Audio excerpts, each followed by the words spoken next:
무엇을 할까 고민을 하다가 오늘 요한복음 2장의 말씀을 가지고 변화에 대한 이야기를 좀 해야 되겠다라는 마음을 먹었어요. 우리 오늘 이 말씀을 가지고 변화를 위한 세 가지 원리라는 주제를 함께 나눴으면 좋겠습니다.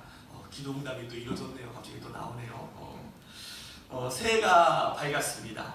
정유년이라고 하는 새해가 밝았는데 이 정유자가 들어가는 게 요즘에 참 이게 이미지가 안 좋아서 이 새해가 어떻게 시작이 되는지 참 많은 고민이 되는데, 그래도 그 정유는 아니라 믿고 또 새해는 기쁨의 달로 살아갈 수 있는 여러분들이 되었으면 좋겠어요. 우리가 닭해를 보내게 되는데 우리 사랑하는 제 아내가 닭띠입니다. 그래서 우리 아내에게 또 뭔가 더 좋은 일이 있을 것 같아서 어저께 기도 제목을 쓴 걸 보니까 아마 소희 동생에 대한 이야기를 써놓을 것 같아요. 저는 생각지 않는데 혼자 이렇게 또 그런 꿈을 가지고 기도 제목을 올렸는데 모르겠습니다. 또 하나님께서 어떤 기쁨을 또 주실지 모르겠는데, 여러분들도 이 새해에 어떤 기쁨과 또 바라는 소원들이 바라는 것들이 있을 텐데, 2017년 이 새해에 그 꿈들이 이루어지실 줄로 믿습니다. 기대를 하셔야 돼요. 사람은 기대를 한 만큼 가게 되어 있고 바라본 만큼 걸을 수 있어요. 아무런 기대와 바라봄이 없다면 그것만큼 무의미한 삶이 어디 있겠습니까? 여러분들 2017년 안에 바라보세요. 그리고 기대하세요. 그리고 꿈꾸세요. 그것이 설령 개꿈이라고 할지라도 그 꿈을 가지고 있는 사람은요, 그 꿈이 아예 없는 사람보다 훨씬 더 삶의 의미와 삶의 목적이 있는 것을 여러분들 깨달으시기를 주님의 이름으로 축복합니다. 2017년 한 해 여러분들의 꿈이 이루어지는 귀한 한 해가 될 줄로 믿습니다. 우리가 교회를 다닙니다. 여러분들 교회 다니시죠? 여러분들 왜 교회에 다니십니까? 아마 여러 가지 이야기가 있겠지만 적어도 우리가 내가 교회 안 나가면 하나님이 벌을 내리시고 심판을 내리시기 때문에 내가 무서워서 교회를 나가는 사람은 아마 없을 거예요. 예수님이 교회의 머리라고 많이 얘기를 합니다. 그리고 하나님께서 이 두 가지를 만드셨잖아요. 하나는 가정이라는 것과 또 하나는 교회예요. 다시 말하면 하나님께서 이 교회를 디자인하셨다는 것인데, 하나님께서 창세전에 우리를 택하여 주시고 그리고 예수님의 보혈의 피로 우리를 이렇게 받아주시고 구속해 주셔서 우리가 교회의 한 일원, 하나님의 가족이 되는 특권을 우리에게 주셨어요. 그래서 우리는 각자 하나의 교회를 이루어가는 존재들입니다. 그러니까 여러분들 각자가 뭐라고요? 교회예요. 교회. 그 각자들이 모여서 우리는 하나의 공동체, 이 새로운 교회를 이루게 되는 것이죠. 그래서 우리가 교회를 다니는 이유는 교회의 머리가 되어주시는 그 예수님과 더 친밀함을 갖기 위해서예요. 여기 오늘 여러분들이 예수님께 나와왔잖아요. 그냥 나왔습니까? 예수님과 더 친밀해지기 위해서, 더 친해지기 위해서 이 자리에 나온 것 아니겠습니까? 아마 이 중에는 목사님하고 친해지기 위해서 나온 분들도 있을 거예요.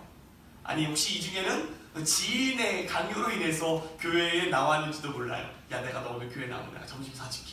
아니 내가 이것 좀 해줄게. 어쨌든 좋아요. 어쨌든 간에 그러한 친밀감을 가지고 이 자리에 나왔는데, 이 교회에 나왔다는 것은 이 예수님과 가까워져야 되고 친밀해져야 됩니다. 이 친밀함이라는 것은요, 우리가 원하고 바라는 교회의 기초가 되는 아주 중요한 핵심 가운데 하나입니다. 이 친밀함이 없이는 교회가 교회다운 그러한 면을 상실할 수밖에 없겠죠. 우리가 한 해 동안에 요한복음에 대한 말씀을 쭉 나눴어요. 그 요한복음의 말씀 가운데 여러분들이 이런 내용을 기억하실 것입니다. 예수님이 우리의 목자가 되어주시고 우리는 그분의 양입니다. 예수님은 우리의 신랑이 되어주시고 바로 우리는 그분의 신부입니다. 예수님은 우리의 나무가 되어주시고 우리는 가지가 됩니다. 이러한 요한복음의 말씀을 우리가 함께 나누어 봤는데, 이렇듯 우리는요, 예수님과 뗄 수 없는 아주 친밀한 관계를 형성해야 된다는 것이죠. 그러나 우리가 이 친밀함의 관계에서만 끝난다면 그건 절반의 승리죠. 친밀함이 필요 없다는 것이 아니라 친밀함에만 끝난다면, 제가 제일 잘하는 얘기가 있어요. 교회가 아니라 그냥 친목단체고 향후회고 개모임이지 그게 무슨 교회냐. 왜요? 친밀함은요, 동호회에 가면 더 많이 있어요. 향후회에 가면 더 끈끈해요.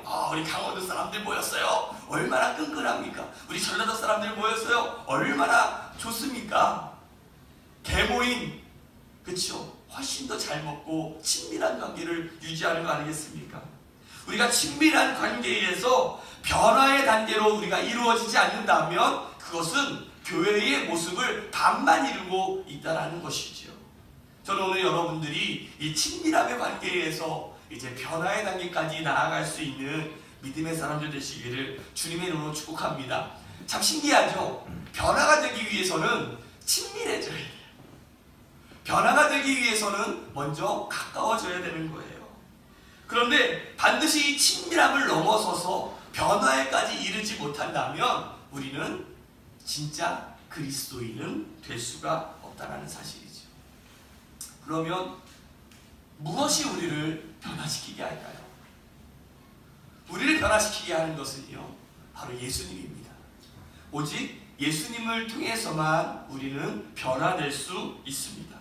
다시 말하면 예수님을 만나야지만 우리는 변화될 수 있어요. 하나님은 사랑이십니다. 하나님은 은혜이시죠. 하나님은 우리를 모두 다 받아주십니다. 맞습니다. 그건 우리가 절반까지만 알고 있지요. 하지만 그 너머에 하나님은 심판의 하나님이 되시기도 하고, 우리의 주권자에 되시는 하나님이시기도 하고, 우리를 구원하시는 하나님이시기도 해요. 바로 그 하나님을 만나지 못한다면, 다시 말하면 그냥 좋은 하나님만 만나고만 만나면 우리는 절반에밖에 이르지 못하는 반쪽 그리스도인이 될 수밖에 없는 거죠. 마치 사울이 다메섹에서 예수님을 체험하고 변화되어서 그 삶의 전체를 하나님께, 예수님께 드린 것처럼 바로 여러분들에게도 그러한 변화가 있어야 됩니다. 2017년 한 해 여러분들이 이 변화를 꿈꾸는 한 해가 되었으면 좋겠어요. 그리고 오늘 본문의 말씀은 가나 혼인잔치에 대한 이야기가 있어요. 결혼식이 열렸죠. 잔치가 열렸습니다. 그런데 문제가 생깁니다. 어떤 문제입니까? 포도주가 떨어지게 되지요. 그 포도주가 떨어졌다는 것은요, 그 당시 문화에 있어서 굉장히 신뢰가 되는 일이에요. 많은 손님을 초청을 했는데 음식이 떨어진 거죠. 아주 좋은 것들이 떨어지게 되는 거죠. 준비가 덜 됐다라고 아마 사람들은 느꼈을지도 모르고, 자기에 대한 대우가 미비하다라고 속으로 욕했는지도 모르겠어요. 주인이 어찌할 바를 몰라 합니다. 이걸 어떻게 해야 되나, 이 일을 어떻게 해야 되나 아주 당황스럽고 고민했을 것입니다. 저는 참 어렸을 때 술을 마셔보지 못해가지고 이 술이 주는 기쁨을 잘 몰라요. 술을 드시는 분들은 술을 마시면 정말 좋습니까? 기분이 좋아지고 해피해지고 그럽니까? 대답을 안 하시고 보니까 갑자기 오리발 내미시면서 나는 아니에요 그러는 것 같은데 좋습니다. 아마 이 술을 마시는 이유가 한 잔 마시면 기쁨과 즐거움을 주기 위함이 아닌가. 그래서 이 성경에서도 우리가 성령에 충만하다라는 것을 성령에 취한다라는 표현을 많이 쓰거든요. 바로 그것이구나. 이 성령에 취한다라는 것이 알딸딸한 기쁨과 그 기쁨, 즐거움이 바로 있는 것이구나 라는 생각을 해보게 되는데, 이 예배라고 하는 자체가 어떻게 보면 잔치거든요. 오늘 이 기쁨의 잔치에 이 포도주가 떨어졌다는 것은 바로 우리의 기쁨과 즐거움이 상실되었다는 것을 말하고 있는 것이죠. 그래서 오늘 이 예배 가운데 성령의 새술인 이 포도주처럼 계속해서 공급해주는 하나님의 놀라운 기쁨이 우리 가운데 있어야 돼요. 그래서 여러분들 교회에 올 때마다 어때요? 기뻐져요. 마치 술 한잔하는 것처럼, 마치 이렇게 알딸딸한 것처럼 기쁨으로 충만해져야 되는데, 여러분들 정말 그런 기쁨을, 즐거움을 누리며 살고 있으십니까? 예배 때 오면 잔치 같은 느낌이 좀 들고 계십니까? 그런데 문제는 이 잔치에 포도주가 떨어졌다는 것이죠. 이 문제를 가지고 주님께로 그 예수님의 어머니인 마리아가 예수님께로 그 문제를 가지고 나아옵니다. 저는 지금 이 상황이 우리를 변화시키는 어떤 일련의 과정이라고 저는 생각이 들어요. 우리 가운데 부족함이 있습니다. 결핍이 있죠. 기쁨이 사라지고 즐거움이 사라지는 문제가 있어요. 그때 마리아가 예수님께 이 문제를 가지고 나옵니다. 저는 그것이 기도요 간구라고 생각이 들어요. 여러분들은 어떻습니까? 여러분들의 삶에 결핍이 있지요. 여러분들의 삶에 염려가 있지요. 여러분들의 삶에 부족함이 있어요. 그 부족한 그것을 가지고 예수님께 나아오는 것, 저는 그게 뭐라고요? 엎드림, 바로 기도라고 전 생각이 들어요. 바로 예수님의 어머니가 이 문제를 가지고 예수님께 가지고 나오는데 이 기도를 통하여 변화가 이루어지게 되는 것이죠.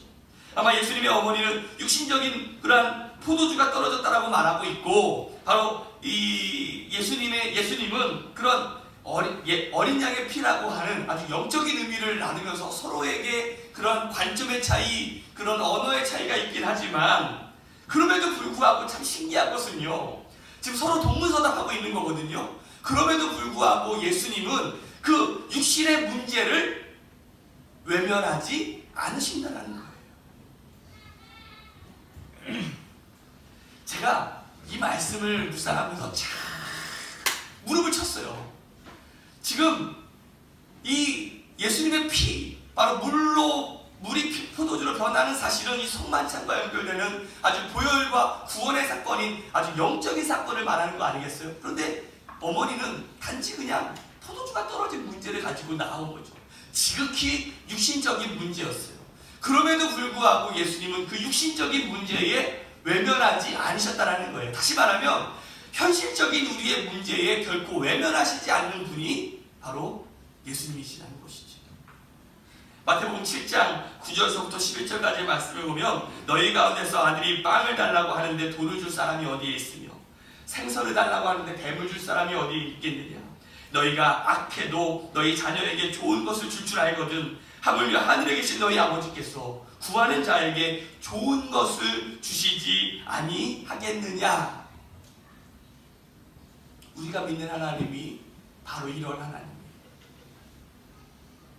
비록 우리의 현실적인 문제, 어떻게 보면 우리가 이야기하기에 정말 부끄러울 정도로의 그러한 지극히 육신적인 문제를 가지고 하나님께 나온다고 할지라도 바로 하나님은 그것에 응답해 주시는 하나님이시라는 것이죠.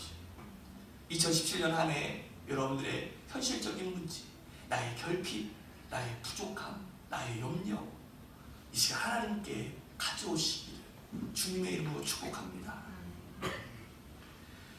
두 번째로 우리를 변화를 위한 두 번째 조건은요, 믿음입니다. 바로 바라봄이라는 것이죠. 예수님의 어머니는 예수님의 이야기를 듣고 물러서지 않고 하인들에게 이렇게 이야기합니다. 시키는 대로 해라. 저분이 무엇을 이야기하는지 시키는 대로 하라. 예수님의 어머니는 그 문제를 예수님께서 해결해 주실 거라는 분명한 믿음이 있었던 것 같아요. 그래서 그렇기 때문에 시키는 대로 순종하라 라고 말씀하고 있죠. 한번 따라할까요? 믿음은 역사를 일으킵니다. 이 두려움이라는 것이 있어요. 여러분들 가운데 두려움이 있지요. 사실 두려움의 가장 큰 해악은요, 우리로 하여금 자신감을 잃게 한다는 데 있어요. 두려움에 휩싸이게 될 때 우리는 아직도 다가오지 않은 그 앞날을 걱정하며 이미 실패감에 사로잡히게 되죠. 그러니까 두려움을 먹고 있는 그 자체가 이미 내 가운데 실패감과 좌절로 인한 그 낙심된 마음으로 지금 있는 거예요. 아직 그 문제는 오지 않았음에도 불구하고 우린 지금 그 삶을 살아가고 있는 거죠. 여러분들 2002년 여러분들 한일 월드컵 때 그 히딩크 감독을 여러분들 기억하실 겁니다. 그때 여러분들 기억나십니까? 그 한일 월드컵을 준비한다고 그 유럽에 가가지고 막 네덜란드랑 유럽의 강호들하고 막 축구 경기를 하잖아요. 저는 아직도 기억나는 장면은 5대0으로 네덜란드한테 진 거였어요. 그때 막 승질이 나가지고 막 TV 꺼버리고 막 그냥 막 종이 막 던지고 막 승질이 나가지고 우리나라가 이렇게 못하냐. 우리나라 선수들이 가지고 있었던 두려움이 뭡니까? 저 큰 유럽 선수들에 대한 두려움이 있었어요. 싸워보지기도 전에 그냥 이미 주눅 들어서 어떻게 해야 될지 모르는 그냥 두려움이 그들 가운데 있지 않았습니까? 왜 히딩크 감독이 우리 대한민국 선수들 데리고 저 유럽에 가서 친선 경기를 했겠습니까? 두려움을 극복하기 위한 방법 아니었겠어요? 사실 오늘 우리는요, 무수히 많은 두려움을 가지고 살아갑니다. 대인 공포증, 폐쇄 공포증, 고소 공포증, 요즘에 유명한 에어포트 공포증. 웃어야 되는데 공황장애를 공황장애라고 해가지고 두려움의 가장 큰 문제는요, 하나님을 불신하게 한다는 것에 있어요. 두려움의 반대말이 뭔지 아세요? 두려움의 반대말, 그것은 두렵지 않다라는 게 아니에요. 두려움의 반대말은요, 믿음이에요.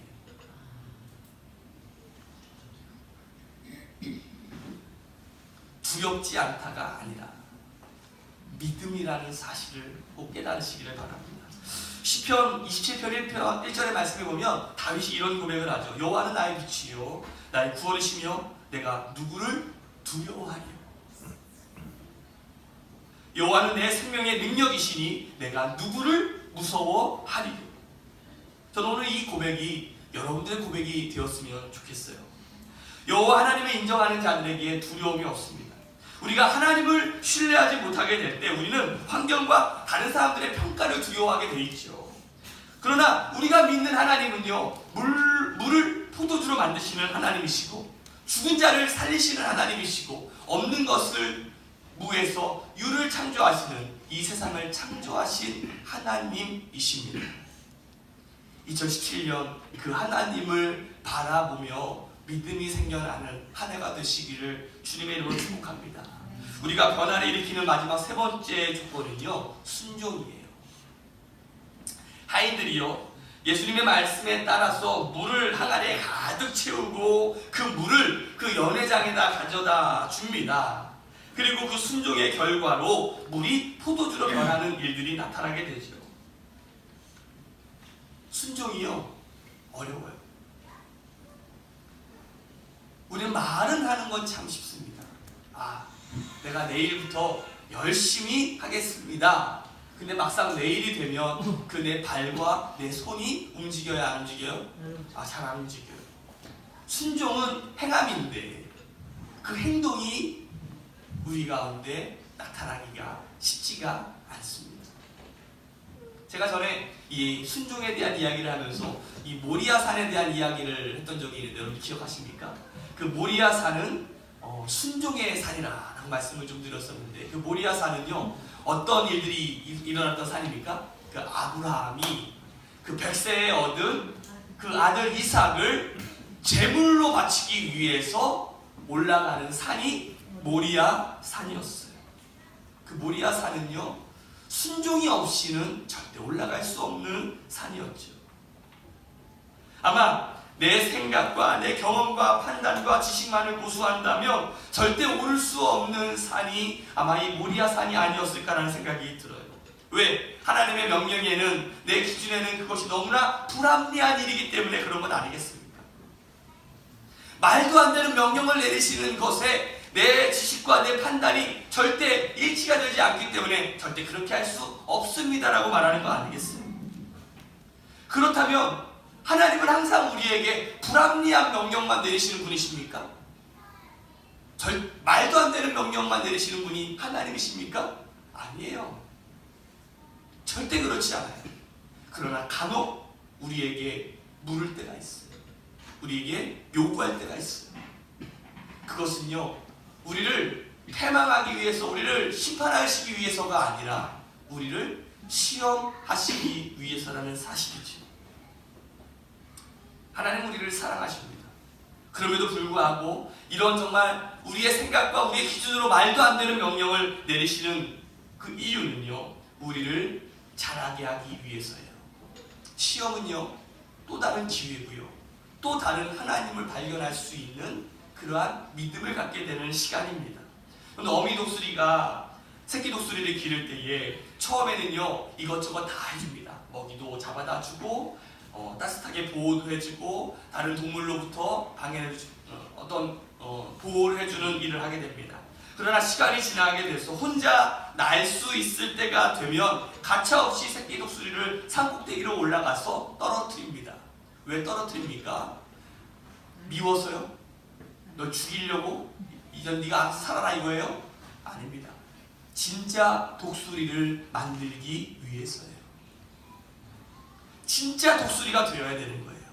그냥 둥지 안에 그냥 어미가 먹여다 주는 그 음식만 먹을 때는 독수리가 아니에요. 우리가 크리스천이라고 하면서 왜 크리스천답게 살지 못합니까? 맨날 아기 크리스천처럼 누가 먹여줘야 되고 누가 입혀줘야 되고 챙겨주기만을 바라기 때문에 아니겠어요? 겉모습은 독수리인데 전혀 독수리 같지가 않아요. 그것을 누가 두려워하겠어요? 독수리가 나타나면 막 좀 무섭고 좀 피해야 되고 움찔거려야 되는데 그 모습을 보면서 누가 두려워하겠어요? 제가 어제 그릿에 대한 이야기를 했어요. 그릿. 이 그릿이 끈질김이라고 표현할 수도 있고 지구력이라고 표현할 수도 있다고 말씀을 드렸는데 마치 그 런닝머신을 하다가 내가 이제 10분 동안을 열심히 하는데 도저히 힘이 없어서 할 수 없을 때 그릿이라는 것은 내가 1분 더 뛰는 거예요.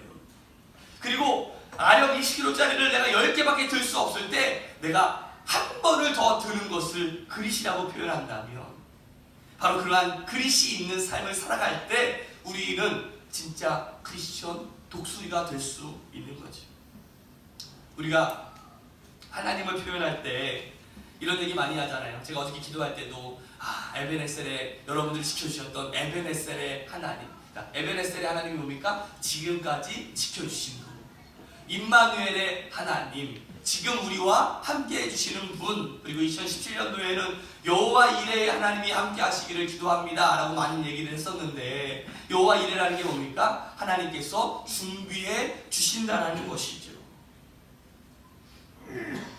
여러분들, 아브라함이 이삭을 데리고 모리아산을 향해 올라갔을 때 하나님께서 야, 네가 이삭을 바치는 신용만 하면 그 다음에는 내가 그 순양을 내가 감춰놨어, 숨겨놨어, 걱정하지 마, 이렇게 얘기하고 그렇게 명령하셨습니까? 아니에요. 하나님은 아브라함에게 그 어떤 이야기도 하지 않으셨어요. 단지 네가 순종할 수 있느냐 없느냐를 물어보셨어요. 이것은 진짜 시험이었어요. 진짜 시험. 여러분, 신기한 것은요, 모리아산의 이야기 뒤편에 여호와 이레라는 이야기가 나와요. 여러분들이 정말로 여호와 하나님께서 준비해 주셨습니다 라는 그러한 간증의 고백이 나오기 위해서라면 이 시험을 통과해야 되는 것이에요. 이 순종의 시험을 통과한 사람만이 이렇게 간증할 수 있는 거예요. 여호와 이레의 하나님이 정말 계셨군요. 저는 2017년 이 한 해가 여러분들의 그 여호와 이레의 하나님을 경험할 수 있는 간증의 시간이 되시기를 주님의 이름으로 축복합니다. 쉽지 않습니다. 내가 행동한다라는 것, 내가 순종하며 내 발로 나아간다라는 것 정말 쉬운 일은 아니에요. 하지만 우리가 독수리답게, 진짜 크리스천답게 그 믿음의 길을 함께 걸어가 보시지 않으시겠어요? 우리 함께 그 길을 걸어갑시다. 우리 시간 함께 기도하겠습니다. 하나님,